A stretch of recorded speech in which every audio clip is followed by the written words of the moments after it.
Legally, the Foreshore and Seabed is defined as the area from the utmost high tide mark to 12 miles out to sea. The question of who had the title over this area became an issue in 2003.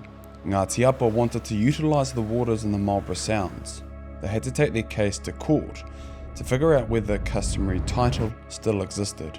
It's important to mention everyone should be given the right to go to court. This right was taken away from Māori. Technically, Māori could go to the Māori Land Court and make an application for recognition of their customary title, and that customary title could be transferred, and what it amounted to would be something like owning your own property in your own home. So like a private fee simple title, you would have ownership rights, and that was a significant finding. The courts for a long time had maintained a different position, and what the government saw from Ngāti Apa was, there's going to be a floodgate of applications from Māori. We're going to have Māori getting ownership rights recognised in the takutai moana.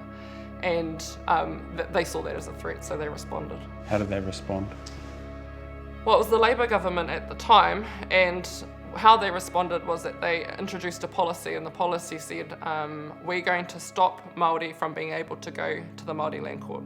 And the way that we're going to do that is we are going to own the Foreshore and Seabed ourselves. So they introduced a policy which would vest complete ownership of the Foreshore and Seabed in the Crown, and then the Crown would become the owner, and the question of whether Māori owned it would be determined and clarified by that law, and that law would say, no, you don't own it, the Crown does. This bill was known as the Foreshore and Seabed Bill. It was described by the late Moana Jackson as the largest form of raupatu in our history.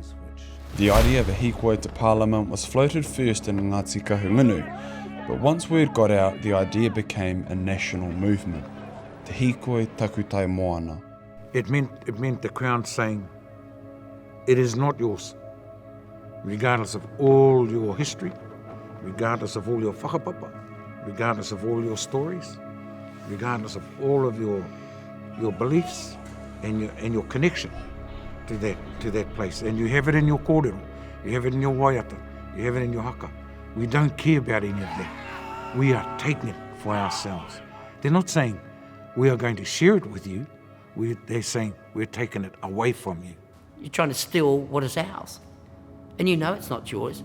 All you wanted to do is put in pieces of legislation to thieve our lands. Yeah, ka tino riri, eh? It was like a modern, haven't you learnt?